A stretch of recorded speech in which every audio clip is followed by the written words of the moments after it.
Hai semuanya, jadi di sini ada aku Silvi Retnerai. Dan saya Vivian Teja Irawan. Di sini kami akan mempresentasikan hasil dari jurnal kami yang berjudul Pengaruh TikTok terhadap Perdagangan Internasional. Nah, kami akan menjabarkan hasil dari jurnal kami ini berurutan mulai dari bab 1 hingga bab 3. Jadi yang pertama itu ada pendahuluan. TikTok merupakan aplikasi digital berbasis video pendek yang sering digunakan masyarakat pada saat ini.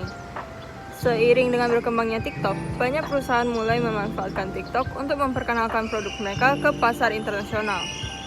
Video-video menarik, tren viral, dan influencer ataupun brand ambassador yang memiliki jutaan pengikut menjadikan TikTok sebagai sarana yang efektif dalam membangun brand awareness dan mempengaruhi perilaku konsumen.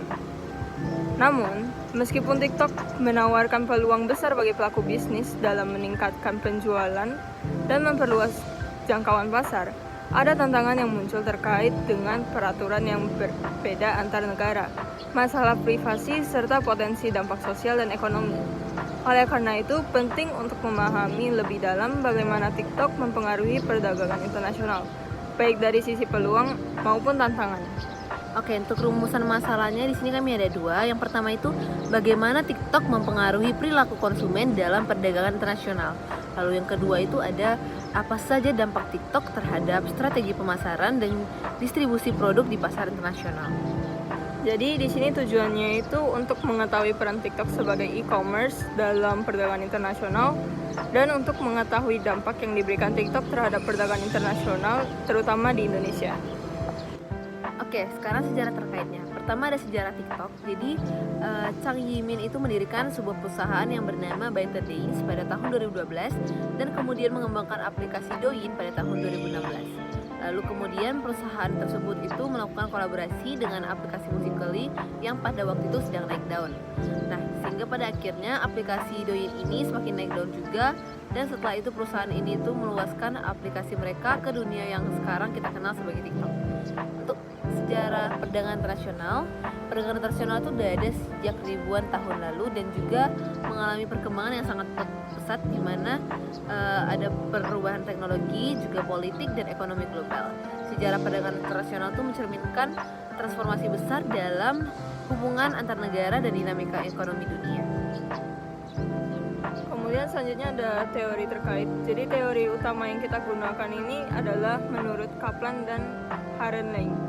Media sosial dapat didefinisikan sebagai kumpulan aplikasi berbasis internet yang berakar pada prinsip web 2.0.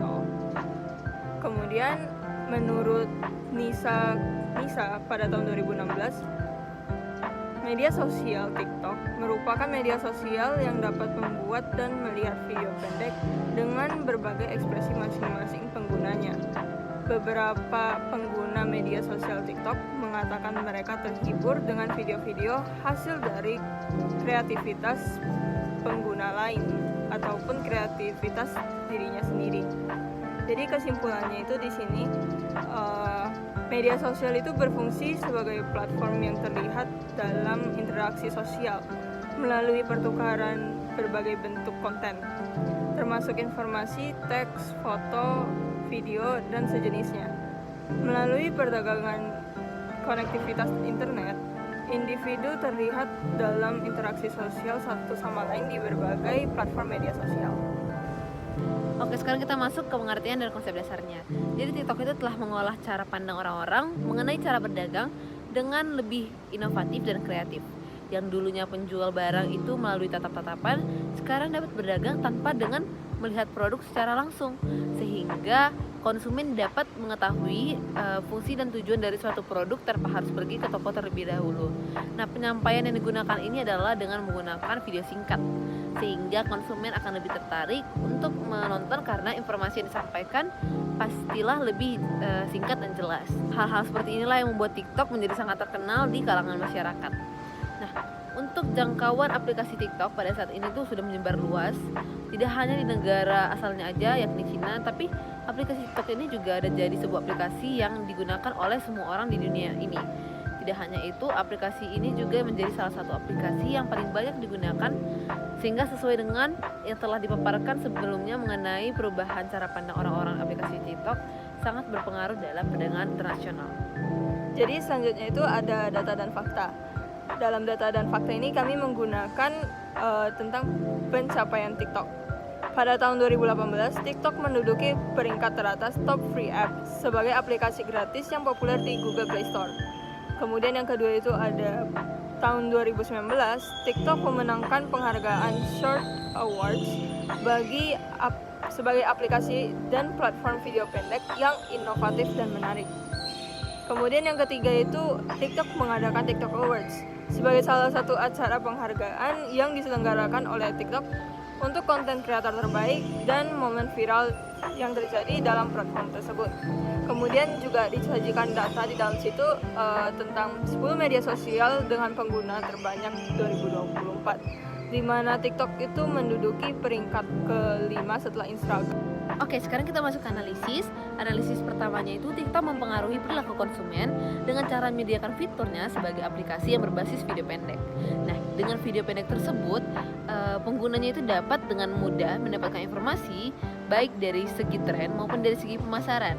Lalu analisis keduanya, dampak TikTok itu dalam strategi pemasaran dan juga distribusi produk di pasar internasional berbeda. Dengan adanya aplikasi TikTok, masyarakat itu lebih mudah dalam mempromosikan produk yang dimilikinya, membuka usaha tersendiri tanpa harus membuka toko terlebih dahulu. Lalu untuk analisis ketiga itu, strategi pemasaran yang dulunya kurang menarik sekarang dapat dilakukan dengan membuat video-video singkat yang menarik. Promosi yang dilakukan sekarang juga tidak hanya dengan menunjukkan produk, namun dapat juga dengan menunjukkan atraksi-atraksi menarik. Selanjutnya adalah kesimpulan. Jadi kesimpulan pertama itu TikTok merupakan aplikasi berbasis video pendek yang digunakan oleh influencer untuk mempromosikan produk atau jasa yang ingin mereka tawarkan kepada masyarakat. Salah satu faktor keuntungan TikTok ini adalah aplikasi ini menjadi salah satu aplikasi yang mendunia, sehingga seluruh orang di dunia dapat memproduksi, mendistribusi, serta membeli produk atau jasa. Kemudian kesimpulan kedua itu, dengan adanya TikTok, orang-orang mengetahui apa yang sedang menjadi tren atau viral di masa kini. Algoritmanya TikTok juga dapat menganalisis apa yang menjadi ketertarikan penonton melalui apa yang sering dicari penonton ataupun yang sering ditonton dengan durasi yang lama dan secara berulang, sehingga video maupun konten yang sering muncul bisa disesuaikan dengan apa yang sedang disukai atau yang dicari tahu oleh banyak orang.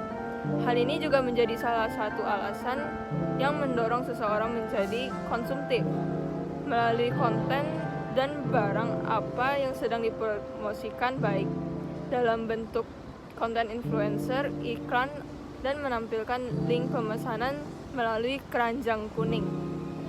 Ini istilah yang digunakan oleh para pengguna TikTok untuk melakukan penjualan dan pembelian. Nah, sekarang kita masuk ke sarannya. Jadi saran kami di sini adalah pemerintah itu harus memperkuat pengawasan terhadap aktivitas perdagangan internasional melalui TikTok untuk memastikan bahwa transaksi yang terjadi memenuhi standar hukum dan juga tidak melanggar ketentuan yang ada, baik terkait hak kekayaan intelektual, pajak maupun produk yang beredar di pasar internasional. Jadi sekian dari hasil presentasi kami. Mohon maaf bila ada kesalahan dalam perkataan. Terima kasih.